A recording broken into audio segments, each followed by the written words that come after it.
Hey guys, it's Melissa here from melissaoatman.com. Welcome to another episode of Awaken Your Inner Awesomeness, the podcast devoted to all things spirituality and self improvement. I am so delighted you're here with us today because we have a very special guest.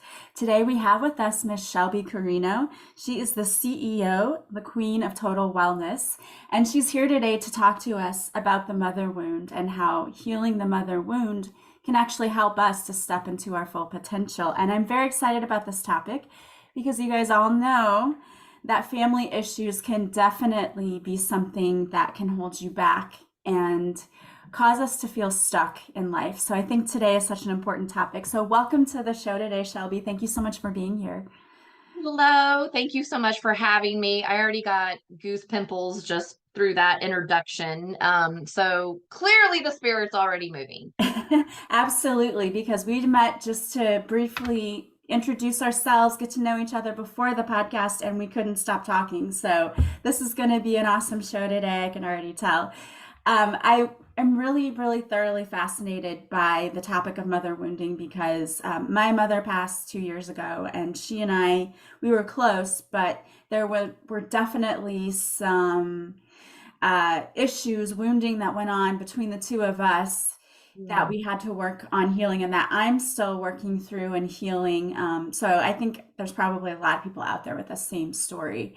And I think this is going to be a really healing episode. But before we jump in and start talking about that, I'd love to know just a little bit more about you and how did you start working with people and helping them to work through this healing? Well, clearly because I was not the queen of total wellness at the time, my life had become a train wreck, and so I had to put myself back together. And so basically, I call this my former lifetime because we have two lives, it seems like, or we revamp our lives, it seems so many times. But I had gotten married at the age of 26 and divorced at 30. And it was a very public divorce because he was in the radio industry. And so it all kind of everything kind of went out over the air. And at 30 years old, I was like, okay, something's wrong with me. I keep picking the wrong kind of person, and I don't know what's going on. I was just, that young love, wet behind the ears kind of thing. And I realized when I got divorced, I started thinking about what happened and how I had that relationship. Well, it all stemmed back to my mother. And I was like, okay, is there some similarities here? Because I knew at the age of 18, I had always wanted to move out of the house. I lived in a very traditional family. Mom and dad still married, had an older sister, did the whole leave it to beaver in the 80s kind of growing up life that we don't even really see anymore right now. We've kind of lost that. And so everything was fine, but there was also a lot of unspoken things within the relationship of my parents. Well, being a very psychic, empathic child back then, I was picking up things and not knowing what I was picking up. And every time I would go to ask about something, it was met with, oh, well, I don't remember that, Shelby, or no, everything's fine. Your dad and I never fight because I never saw them fight, but something wasn't being said, if that makes sense. Yeah. So I ended up on this journey of, left home, went to college, got my teaching degree. Like you, we found that similarity. I taught high school for a few years as well, and then I was ready to explore. And I didn't know that around the age of 26 or so, that was a common way for your spirit to start expanding. I didn't know that. We weren't taught this stuff in school. Right. And so, but I knew I was trying to get away from my mother.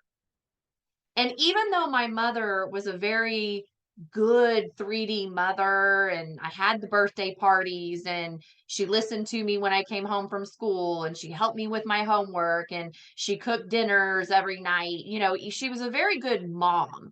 And I would never take that away because she was a very good mother. She knew how to mother, but she didn't know how to connect.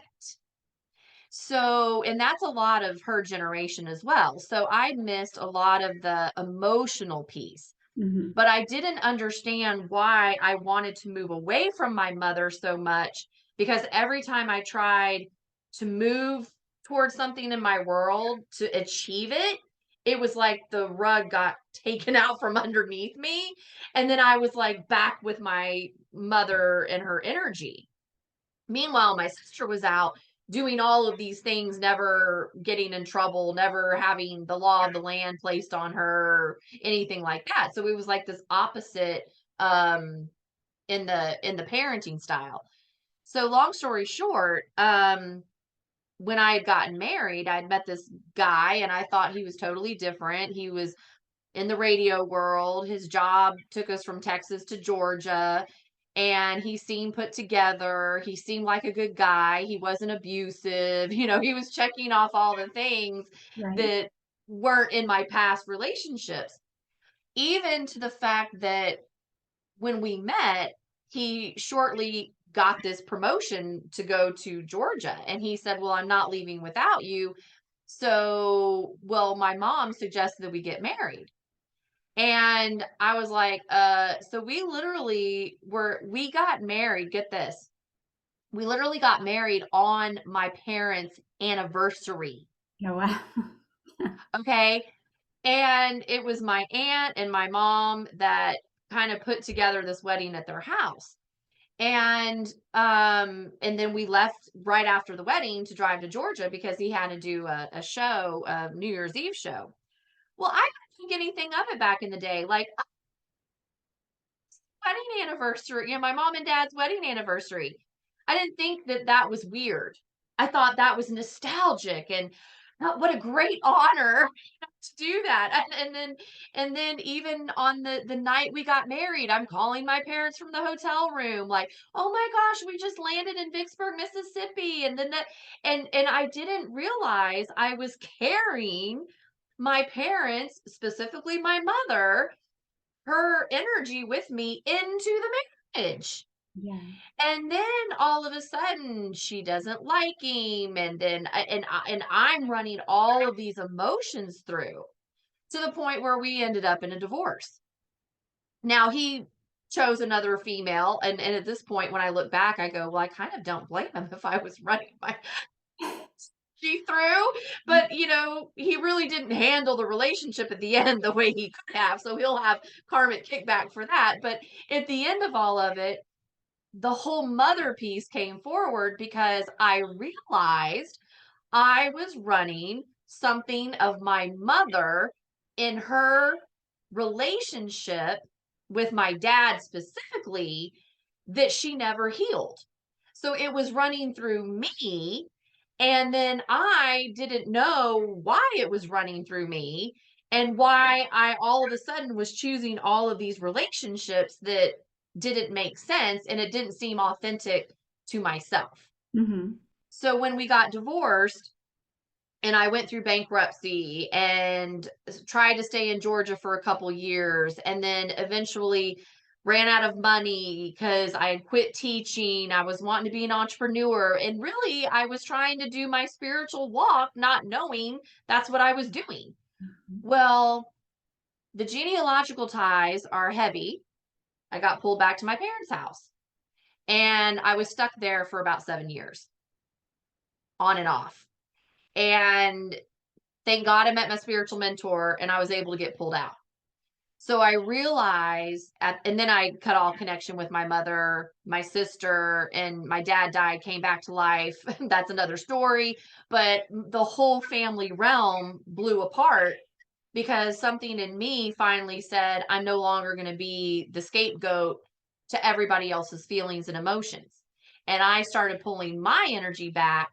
And once I did that, it kind of broke the family down. And when that happened, I really started getting clarity about this mother piece. And that's why I created my Mother Mend course, actually just recently, because I've been on this deep intrinsic journey. Intrinsic, what a word. I haven't used the word intrinsic since I don't know when. That just got inspired. Okay. But I've been on this deep intrinsic journey of myself, and then in my own mother energy, and then I had to separate from what my mom's was, what her mother was, and then I met the right man, married, and then I had to witness it through him with his mother and things of that nature. So I really got this wisdom that, quite honestly, okay, Melissa, I didn't want. Okay. Nor did I really even ask for that, but I got it. And then at some point I went, oh, darn, I'm going to have to share the knowledge. Because when the teacher in me, when you receive knowledge, you need to share it, right? Because it can help other people. Exactly.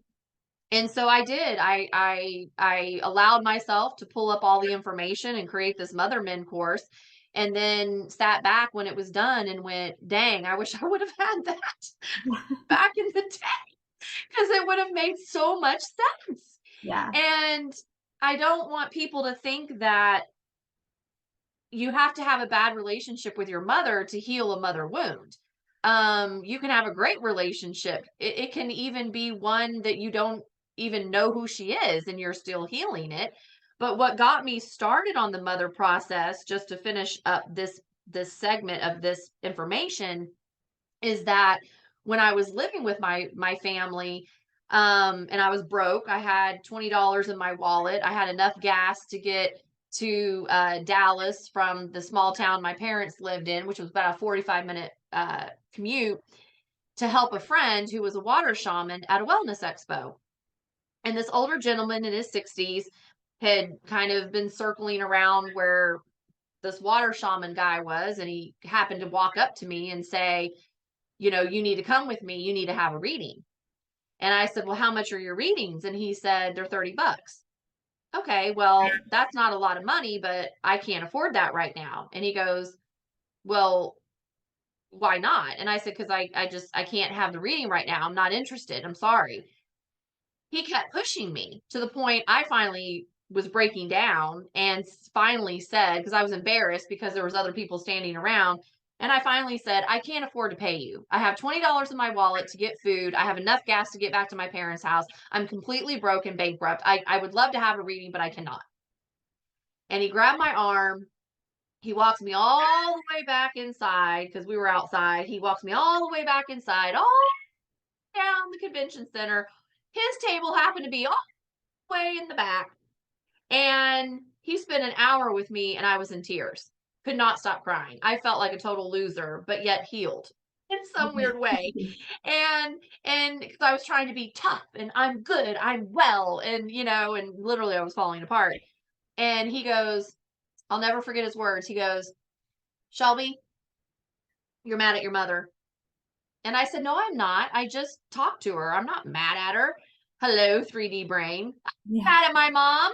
And he goes, oh, yes, you are. And he said, and you need to do some forgiveness work. And I said, well, I would love to do that. But yet again, I can't afford it. Because, of course, I was all focused on the money. And he goes, I don't care about the money. And so he called me a couple days later. Next thing you know, I'm on a 48-day forgiveness journey. And I was like, dang, I'm not just mad at my mom. I'm mad at the world. Yeah. And so it's taken a lot of years to unpack what I came into in my genealogy because my sister wasn't doing the work. And people who do the work understand that statement, what I just said. And so I knew, okay, fine, I'm going to do the work. And as I do the work, I'm going to get beat up. It's going to hurt. I'm going to go through some stuff. I'm going to cry a lot. But you know what? I'm going to have a big blessing at the end. And sure enough, I had this massive Kundalini awakening. I was channeling people that aren't dead, but because energy never dies. Okay. The body goes away. So after my 48-day forgiveness journey, several months later, my whole entire Kundalini activated top, bottom to top. 2 weeks later, I was channeling quote unquote dead people, moved into hands on healing. My psychic eye took off. I was on spaceships, all kinds of stuff.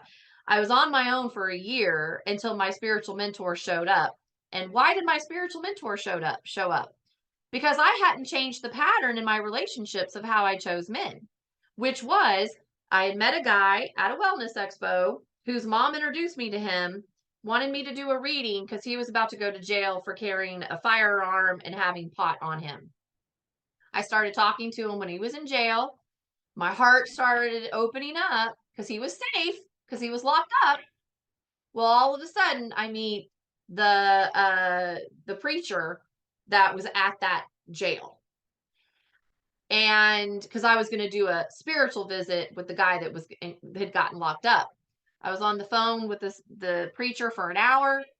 He said, "I know exactly who you are.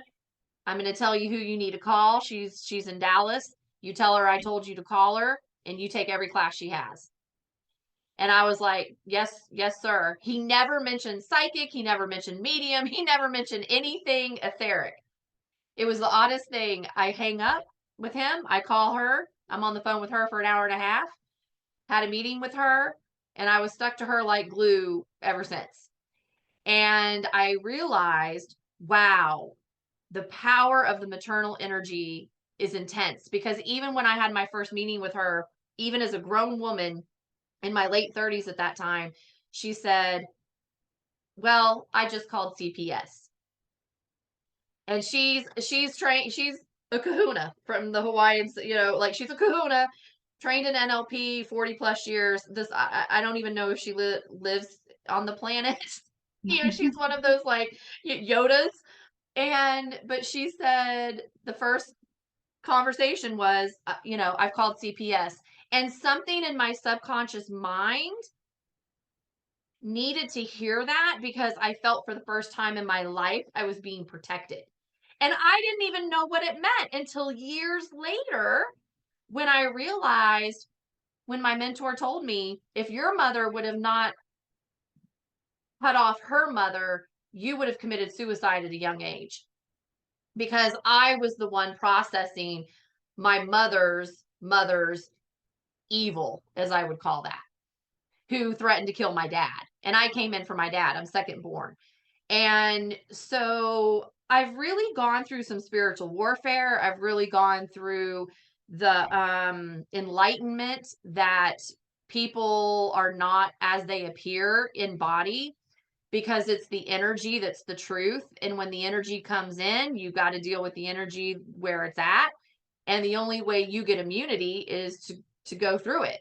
So again, my motherman class doesn't go into all that depth necessarily. It's more of the, how do you just work with what you have in your system right now in the mother wound. Just because you're your own mother, male or female, we both have the female energy, and we're dealing with the mother energy of that wound on some level. So yeah, that is not really what I was planning on saying. But that's just what got inspired out of me, to whatever your question is. How long did that take me to go through, Melissa? How long? How long was That's that? okay. We have plenty of time. My listeners love a good long conversation. So we are all good there. So no Okay, worries. good. But I want to point something out, because we were talking earlier and you said something that I found really profoundly interesting, which was, you said that the firstborn usually comes in for the mothers, and the mother's like takes on their energy, I guess is what we were kind of talking about. And then the secondborn is usually for the father. Hmm. Can you explain Yes. that a little for us, perhaps? Yeah, this is something that I learned, through my mentor, where when she said this to me, it made sense, because even if you think about it, so when a woman gets pregnant and it's her first, you know, I mean, whether she's miscarried or, anything's happened or not, the mother's energy is the one that's producing a lot of the emotion, right? It's that first round of like, oh, there's a human inside of me, I'm going to birth it. Yeah. So the mother's dumping all of that energy, because that's the first time that baby really is in the womb, right? That she's had something outside of herself now in herself. So that energy gets transferred all to that firstborn. Well, so that's why the firstborn, usually looks like it's really weird. The firstborn comes in to clear the mother emotionally and energetically, but they usually latch to the dad. And then the second born, who really comes in for the dad's emotions, they usually are more tied to the mother. Until later on in life, if you go on this spiritual journey, the siblings start untangling the energies, and then they go to the respective places that they came in to heal with the mother or the father. So what I learned is my sister's 2 years older than me, and she ran the emotional pattern like my mother. I mean, spot on, just like my mom. I mean, and their relationship was horrible. And I was always the one in the middle of it. Well, when I went on my spiritual ascension path, then something within me blew them out. I blew up the energy. And when that happened, I really started processing things that my sister should have processed. And she began processing things that I probably should have processed for myself. But I realized the exchange freed her from my parents' house because she was still in her late 40s living with my parents. She has a master's degree, and she had only lived on her own for several years. She was always getting pulled back into my parents' house. And so when this dynamic happened between the two of us and blew everything out, basically, because she punched me in the face, I called the sheriff, my mom was in the middle of it. It was this whole thing that had never happened before. And I mean, my sister was always like prone to violence, but because I was abused by her growing up. But that was when I took a stand and stood up for myself and called the authorities. And and so basically what ended up happening though is that dynamic was it free I held the space not knowing that I basically in the situation with my sister, me and my mother is I think I ended up holding the space as my mother, and my mother was me in that moment, and then my sister was my sister. So it was almost as if like my sister punched my mother, but I took it on, and that's what ended up freeing my sister. So I had to leave the family basically so my sister could deal with what she needed to deal with my mother, but I was the villain. So my sister just thought I was evil and the villain. How dare you call the sheriff on me? Blah blah blah. She never liked me anyway. But the irony is that she pulled back in a guy from college, the only one she had ever liked in her life because she just never dated. He ended up coming back into her world a couple years ago. They got married. And guess what? Not only did they got married at my parents' house the way I got married. Yeah. So I had even installed that footprint of energy. And now she's out of my parents' house, living her life. She's married. My mom got a job at Hobby Lobby doing her little creative stuff. And then, my dad is just doing whatever he's doing. Right. So I looked at it. And one time when my mom thought she had cancer, I said to my mom, no, you don't have cancer. I said, but I will tell you, I'm going to heal this family. And I didn't know why I said that. I said, I'm going to heal this family. And then not too long after that is when that whole incident happened. And even though I lost my family, okay, I know I lay my head on my pillow every night going, had I not taken that on for myself, to take that on for them because I did come into that family for a reason, then none of them, including myself, would be where we are now. And even though I don't have a relationship with them anymore because we're not on the same wavelength of spiritual ascension in the way I'm doing it or the way even they're doing it, I still know, wow, my sister got out of the house. Wow, my sister was able to pull this guy back in. Wow, she's happy, or whatever.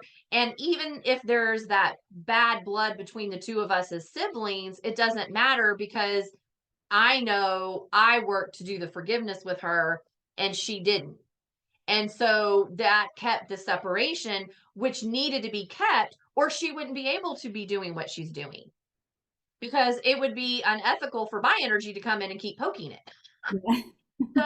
So I look at that and go, that's success. And and it doesn't matter how it looks on the outside, but I know I healed my mother energy. I healed the mother wound, and I continue to do that because I continue to help my family, and I had to get past a place where I didn't need the recognition, that I didn't need them to go, "Oh, Shelby, because you did this, this is why we have this." And because for a while my ego needed that, and I so I knew I wasn't done. I hadn't reached queen status, okay? Because I was still like, "Oh, I need this to happen," and it never did, and, which was fine, but at the end of the day, I was able to come into a sense of peace with myself, that had I not been born to the mother that I was born to, had my mother not gone through the processes of the relationships that she had and the relationship with my dad, I wouldn't have the gift of the wisdom to experience in my life what I've experienced, to be able to take that knowledge and wisdom, transmute it, pull in the most appropriate person that I could pull in for myself, and live the life I'm now living, and walk that path of Hakala, God, prayer, purpose. And we were talking before we before the podcast, about teaching. And I told you, I said, I never thought that I would be teaching now what I teach, because taught this in college. I have a degree, but it was not in this.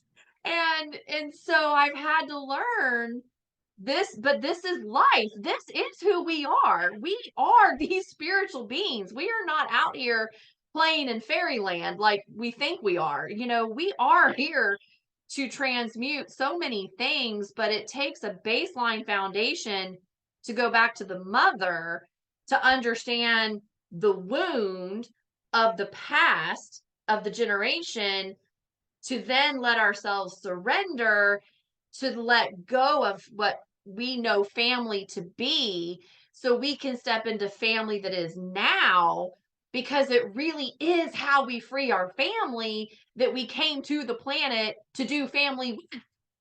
And sometimes we don't end up with them at the end, and sometimes we do.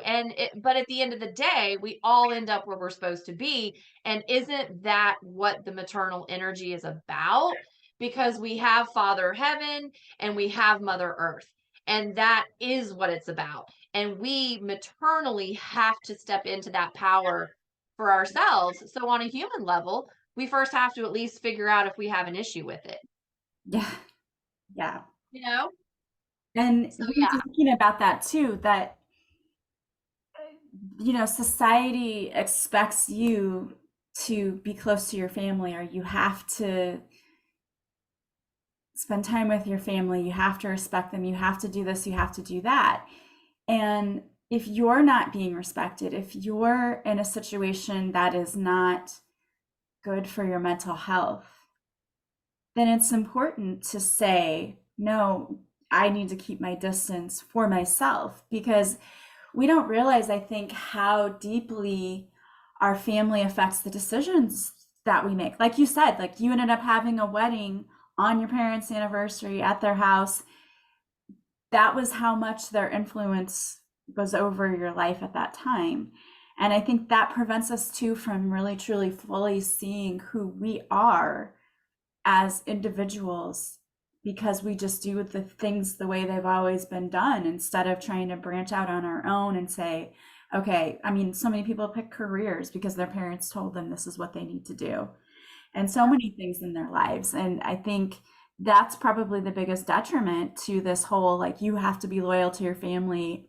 And I was talking to a client not too long ago about family secrets. They're always like, in her family there were, these unspoken things and there's secrets, and you don't talk about this with with public, or you don't mention this. And that's not healthy, and that's not the way it should be, but that's the way it is in that family. And so for many of us, we don't know what's normal, not normal, or healthy, not healthy. We just do what we've always done because that's what you do. Like you're molded by society, by your family, by so many different things. And so we just kind of conform to that. And the awakening is about breaking out of that and saying, no, I don't have to be this way. I don't have to think this way. I don't have to do this. I can be who I want to be. And I think, with a lot of people, it's religion. They grew up in a religion because of their family. And then they start to realize that doesn't feel right, or I don't agree with this, or I don't like that. So I think this work is important because it does help free people. Because I think so many people get stuck. And the word I heard as you were saying all that is we have to get back to respect.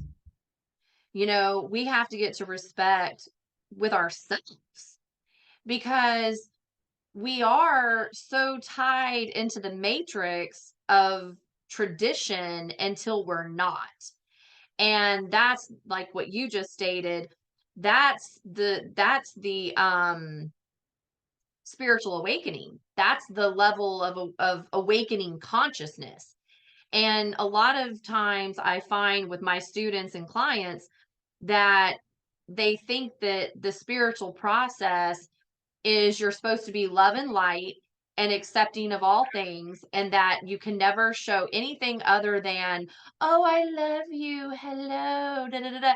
They think that if you raise your voice or you express an anger or like they and I went through this as well, that they think that, well, I'm not able to have all these other dynamics over here of my emotional feelings. And it's like, no, you're a fraud if you're not having them, because you're not allowing the flow of your spirit to be organic and flow. And that's a lot also in the tradition of family. Like my parents always, my mom was always like, well, your father and I never fight. Like she always said that, like your dad and I never fight. And I was like, why is she pointing this out to me? And so the older that I got and the more I challenged, I said, maybe you and dad need to fight because no one's saying anything, and you're making something look like it's grand and whatever, when something's not being said. And so the older that I got and the more I started poking and prodding, because I was trying to figure out, why am I attracting the guys in that I'm in? Like the first boyfriend I ever had, somewhere I had nailed something right until my mom came in and train wrecked that, and then from there it was like everything just went down south. And so I learned through time that I have my own system of energy that I came in with. I came into this family dynamic for a reason, and I will honor the tradition of what that dynamic was until it was time for me to move and blow up the dynamic, so I could figure out what was real, what was not real, what was mine, what was not mine, and the life that I wanted to live. Because I figured out the pattern that every time I was about to make that move, like I said at the top of the hour of the podcast, that every time I was about to make a move, I got pulled back in.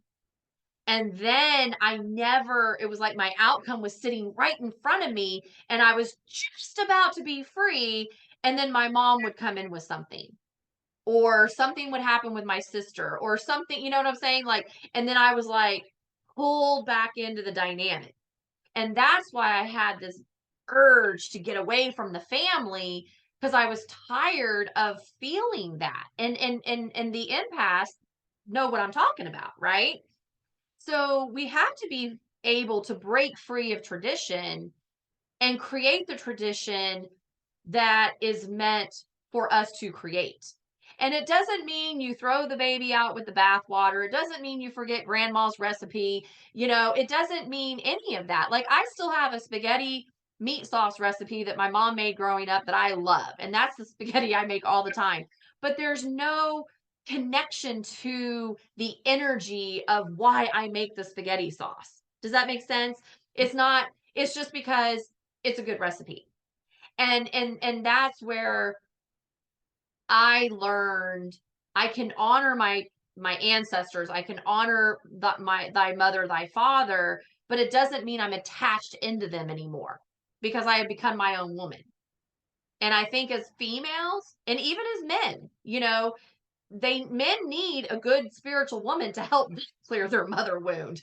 And that's what I've had to do for my husband. And so the that queen of ourselves is the wellness of totally embracing our own maternal space and looking at that dynamic and rebirthing ourselves on all levels.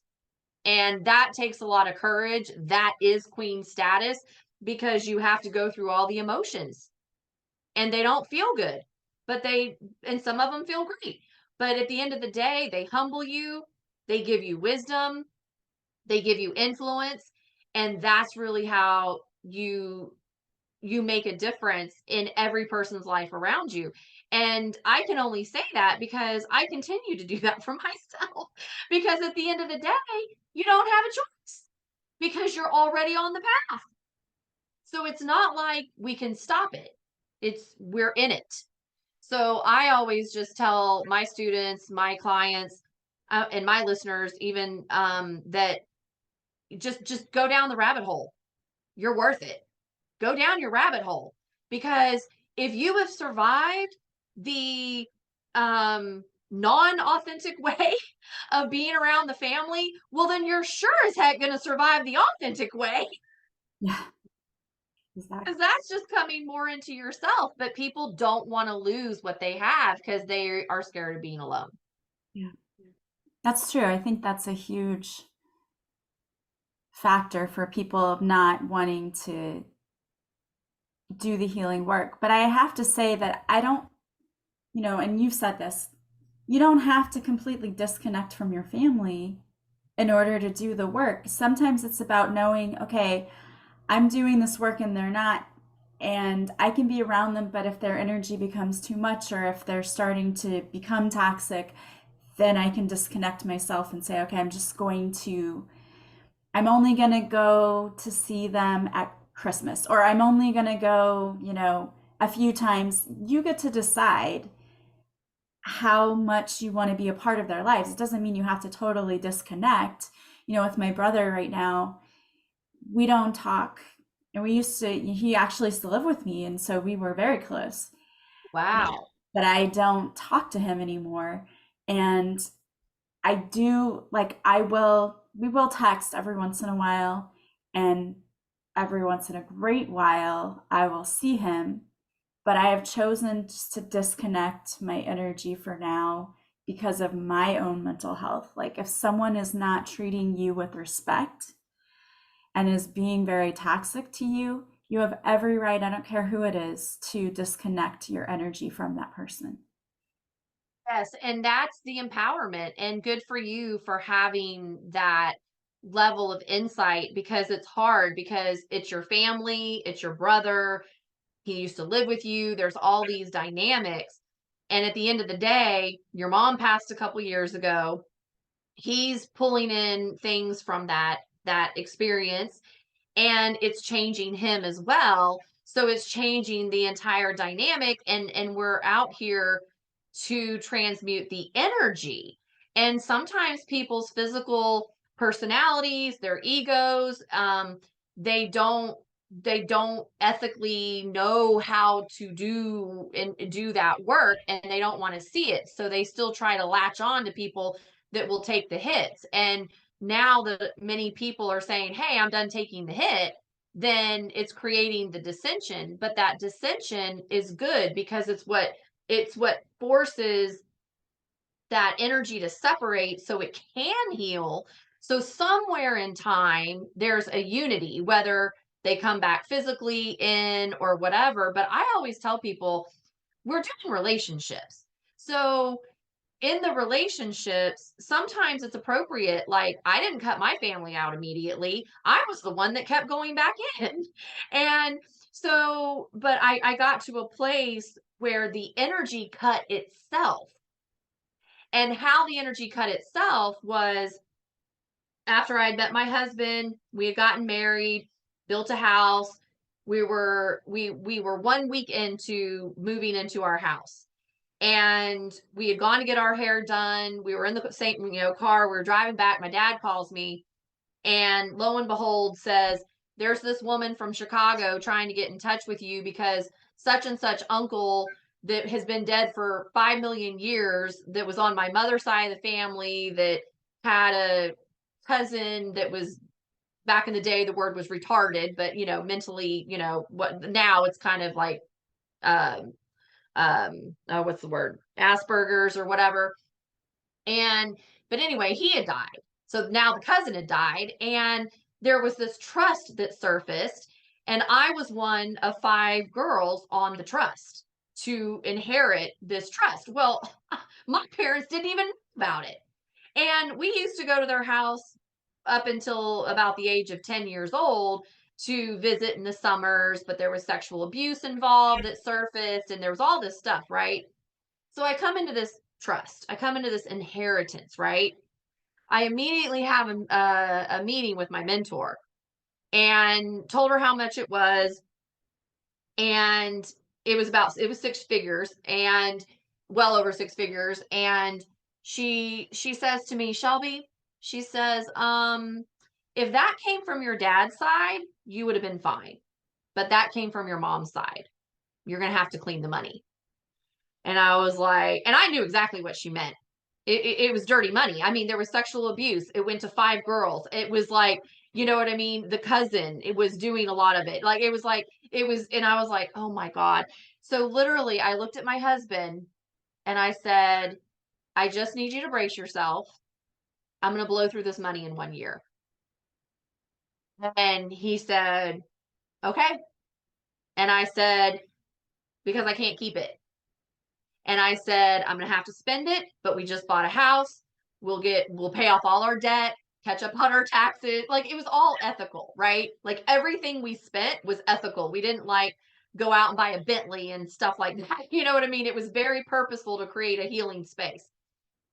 So, long story short on that piece, well, I had owed my parents some money from back in the day when I had gotten kicked out of their house, when that whole punched in the face incident happened with the sheriff.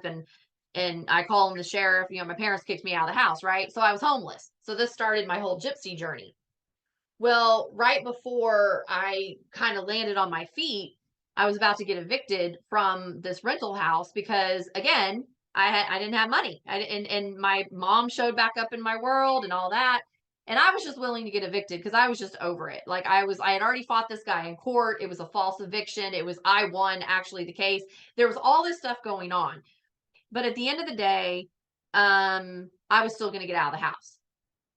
And so I couldn't pay the rent anymore after the court case because I didn't work for 3 months. So when it was time for me to pay what I needed to pay, I didn't have money because I was in my spiritual business. So my mom shows back up in my world. She's like, "Well, Shelby, you can't live in your car. You can't do." I'm like, "I don't care at this point. Like, I'm done taking the hit. I'm done with this." Well, my parents loaned me this 3 grand that I needed to pay. So I said, "Of course I'll pay you back." Well, so I started paying them back every month, like $50 here, $20 there, whatever I had. I kept paying something every month.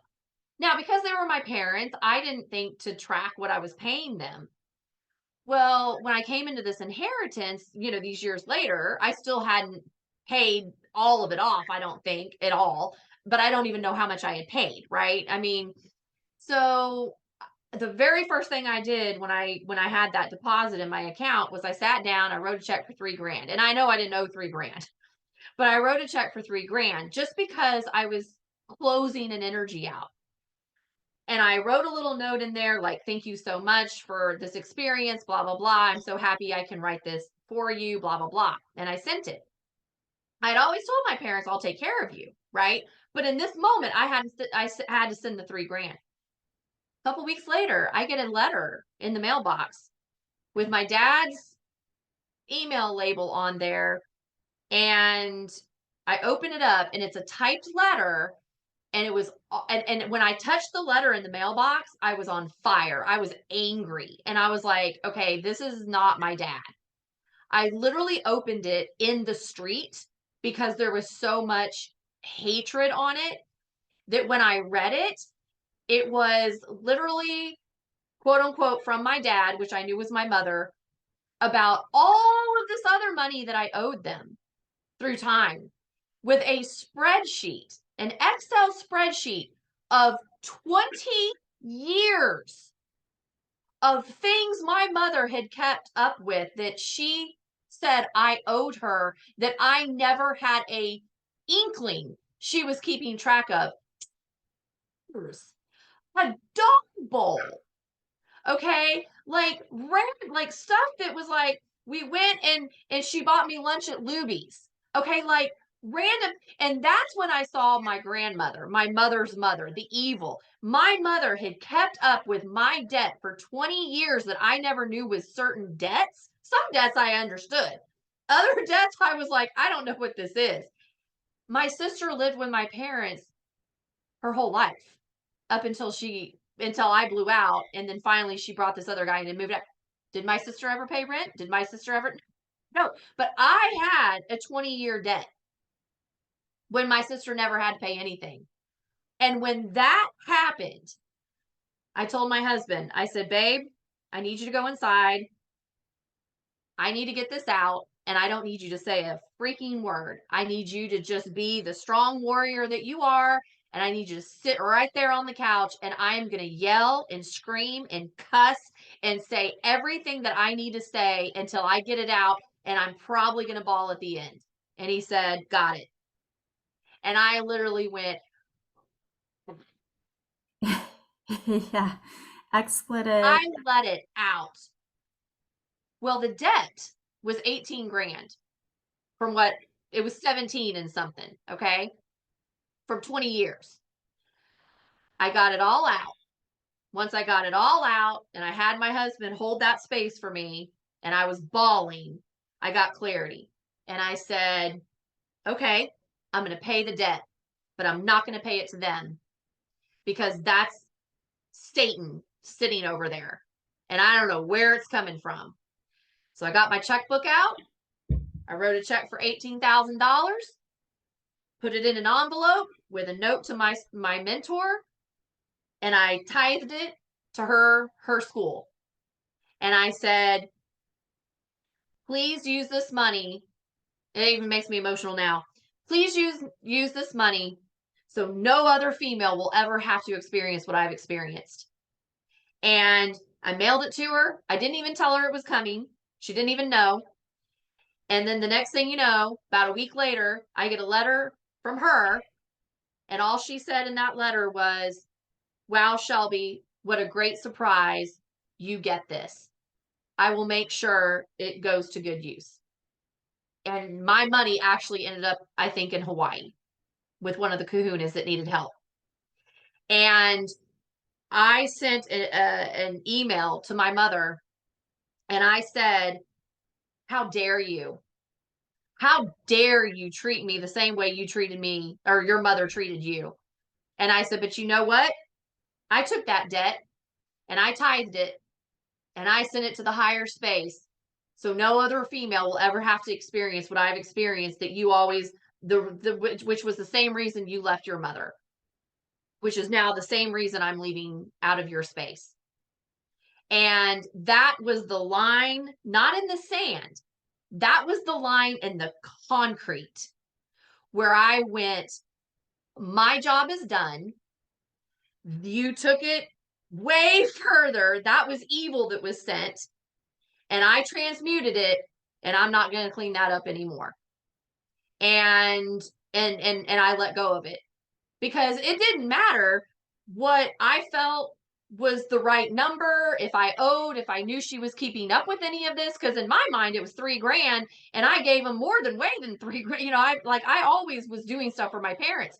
So it wasn't even about the money, but somewhere it was about the money. And so I was like, if that's what my mom did for whatever that was, and I took the hit for that, then fine, I'll take that money and I'll transmute it for her because it'll only heal her anyway. And that's what I did. And to me, that's loving your family. I don't have to be with them, but I will take it and I will transmute that for you and I will send it another way and you will benefit from that energy until you don't. But at the end of the day, I'm not doing anything else for you.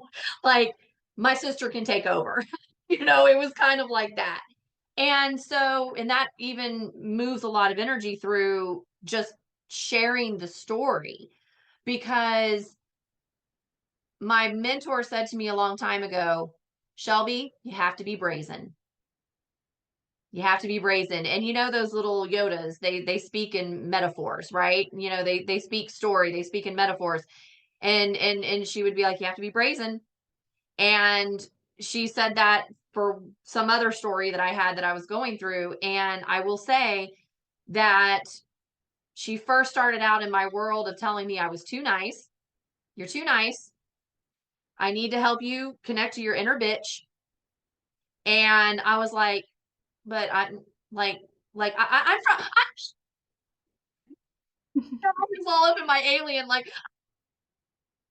Maria, I love and light. Like, what? And then, but I learned, well, I'm really not a bitch. I'm just more authoritative in who I am. And if you come at me with something, I have immunity to a lot of things because of what I've gone through. And I have perspective. I have the subconscious mind training. I have my gifts, my spiritual gifts. And if you're not going to run your stuff ethically, well, I'm going to overpower the ethics and I'm going to run it. And that keeps me and everybody else around me protected, including the person that's coming at me. If that was the case, including family.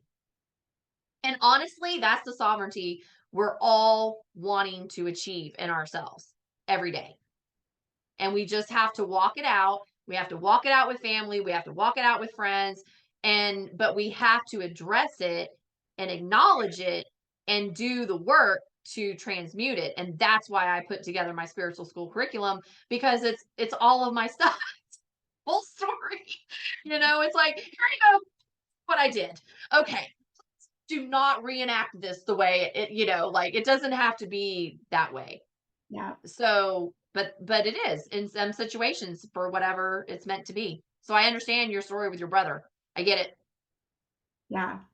Yeah. It's tough, and it's always tough with family, and those are, I think, that's the dynamic I think that can be the biggest relationship test for us, is how we behave and act in those relationships. But ultimately, I think it's always about going inward. It's never really, I think, about the other people anyway. It's always about us healing what's wounded within us, even though it does carry over from our mothers and from our fathers, and that we're the ones that have to do the work. Yes. And that's why I was angry for a while. Like, why me? Why am I the villain? Why am I having to do this? And their life over here seems to be just moving on. And, why am I feeling all that? And then I realized at some point in my journey that I was able to do something that took so much strength and power and courage for the dynamic of why I came in, that at every turn, I was the one being gifted. And at the end of the day, if my family had several years of bliss and several years of congruency for them without me in it, and without, and just kind of living off of the change work I was doing, because there's one in every family, then that was worth it to me, because I knew at the end they're going to blow themselves up, because at some point in time there's an end to what you take on, because then you step into your full sovereignty, and then that energy goes back to them, and then they're looking at it in their window now, and you don't have any part in the dynamic anymore because you got yourself out of the dynamic energetically because you did all the reframes. And I knew that was coming. I knew, and it happened. And it's my mentor always said to me, when you're the most aligned on the path, it's amazing how information comes to you. And I learned that. I'm like, yeah, I have no connection, but it's really interesting how at certain times information will seep into my world through social media or, something of that nature, and I go, "Oh, yeah, well that makes sense." Yeah. I hope they learn something. I've been out here doing this, like, they've been doing stuff, and I know some people go, "Well, is it kind of a narcissistic way of thinking that they're not changing?" And I go, "No, it's not at all. Actually, it's a truth of knowing that in my family dynamic of 4, I came in for my dad, who was very empathic, and my mom's side was very psychic. Well, my sister and my mom came in together, and then my dad, I came in for my dad. Well, when my dad had a heart attack on the football field and died and came back to life, he came back as somebody else. So I knew that energy cleared. And then I took the leftover of that energy, even though his body was still on the planet, but I was now taking on my mother's energies because my mom was still alive. So I really cleared my dad because he really died, and came back, and he died like right as I was getting into a relationship with my husband. That's when it happened. And a week before we were going to Hawaii on our Huna trip, that's when it happened. So I knew my relationship with my dad was done because that heart energy left. So whoever came back in my dad's body to further this relationship with my mother was meant to be. But at the end of the day, I was still drawing things in from my mother that hadn't been transmuted, which is how I got deeper into my mother men course. So you must have very enlightened listeners, and you must be very further enlightening, which I already knew because I knew I wanted to be on your podcast. um because I never would have been able to tell any of this to any, like, your listeners have to be at these levels of awareness for me to have spewed so much, because this isn't small stuff. This is like Super Bowl type information that is being discussed on your podcast today.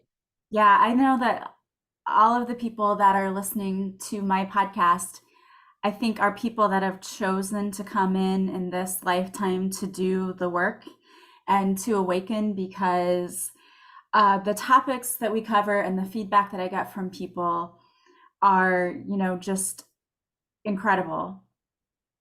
People are really aware of wanting to heal the trauma, the generational trauma in their families. And I think that's what attracts a lot of people to this podcast, because these are often things that people are ashamed to talk about and they don't want to open up. And you saying, like, oh, I was able to talk about all of these things that I might not have been able to talk about had I been on a different podcast. It's like you hit the nail on the head. This show is dedicated to helping people understand that they're not alone, they're not crazy. Most people think, Yep. I've gone crazy. What is this? No, you've just gone through an awakening, and it's a really, really difficult process, but you can get through it and you can heal, and you can heal not only yourself, but I think when you heal yourself, you're healing the generations that came before you and healing the collective, really, all of us. You're clearing it on all timelines. You're clearing it for the ones that came before you, the ones that are coming after you, the ones that are in right now, and you can do it with grace. And that teacher aspect of me is why when I came into my awakening, I had a friend back in the day that said, I need you to put your process into a process because I don't know what you just did. Like, because she was watching how much my life was changing. Looked at her and I was like, are you kidding me? Like, I don't even know what the process is. I'm just trying to live. I'm just trying to survive out here. Right. And then the further I got into it, and I signed up for the spiritual business boot camp, because at that point I'm like, oh God, I'm gonna have to put this into something. I don't even know what the first thing how to do this. So I signed up for this boot camp and learned how to kind of create a business at that point. And I went out on Facebook and built a tribe. Well, within the first month, I had over 500 people, and I started turning people away. I couldn't handle it because I was like, I don't know what to do all these people. And so so I narrowed it down to a specific group, and that's how I created my curriculum. Because at that point, I saw myself outside of myself, and I saw these people that were going through exactly what I had just come out of, that a friend back in the day had said, create a process for it.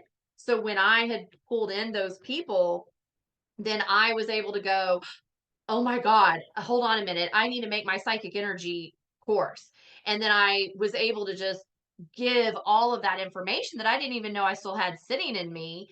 And then it just, one thing evolved to another until I got all of my process of that awakening out and into something, because now it was outside of me, so I could share the information. And then now I get to watch people go through the process and know that I had helped in that influence to not have it be so wonky. Because when someone goes through it before you and then you follow that process, it's easier for you than had you have just done it blind. So that's why I was so grateful when my mentor showed up, because even though she said to me, you want me to teach you everything I know? And I was like, yeah, I didn't through. And then I realized, well, even what I went through was nothing probably compared to what she did back in the day, And so, and that's really to me that generational wealth of knowledge, that school of magic that keeps getting passed into the next generation, because these are the knowledges that have gotten covered up, which is why people are having issues with the religious piece now. So, because the religion isn't adding up to the metaphysical of how we're designed. Right. And the mental mind is like checking out because the 5D energy is coming in and forcing us to have an awakening. And this is now, this conversation that, you and I have been having on this podcast, your podcast, is the new normal. This is the normal. Yeah. We've been living in an illusion. This right here between you and me is normal. Right. Exactly. Well, I have loved this conversation. It's just so fascinating and it has flown by so quickly. Well, thank you for letting me get all that out. I guess that was Yeah. necessary. No, I love that. And I think it just shows people that, you're not alone. There are other people out there who've had these family dynamics, and that healing this actually helps you to find your own path. Yes. And so, if there are people out there listening who may be interested in taking a course on healing the mother wound, or maybe just learning more about what you do, what is the best way for them to follow you? Best way is just to go to my website, shelbycarino.com. It's ShelbyCarino.com. And there's also a little quiz on there, that if for the mother piece, if you just kind of want to check and see where you're at with your mother wound, you can take this little quiz and surf around my website. Now it is going to be changing here in the near future as I'm going through a massive shift with that, but everything will still be on there. I'm just going to organize it all differently and uh, make sense. But yeah, shelbycarino.com. And all my social media channels are on there as well. Awesome. And we will have that link in the show notes too. So if you're worried about trying to remember that, you don't need to. You can just simply go to the show notes and click on the link to get to her website. Thank you so much, Shelby, for being here with us today and for all the work you're doing. I think it is so incredibly important. And I just love that you're doing that. Likewise, thank you for holding the space of a platform on top of all the other teaching you do out here. I really have enjoyed it. Thank you. Thank you. And if you want to see this interview, you can join me on Patreon where I post the video of the interview and you can see Shelby's lovely, beautiful face. She has beautiful blue eyes and smile. I love it. It just lights up when she talks. You can join us for free. There's a 7-day free trial. The link is in the show notes. And every week we do a live, whether it's card reading or a master class. So it's a lot of fun. It's a great community. And like I said, you can join for free. If you like it, you can stick with us for $10 a month. If not, no worries. You can cancel anytime and there is no obligation for you. But I would love to see you over there. And I want to thank you all so much for being here with us. As always, if you like this podcast, please subscribe. Please leave a positive review from wherever you're listening. And of course, the greatest compliment you can pay me is to share this podcast with those you think might benefit. I hope that you guys have a beautiful day from wherever you're listening. As always, I am sending you so much love and light, and I will talk to you soon. Bye, guys.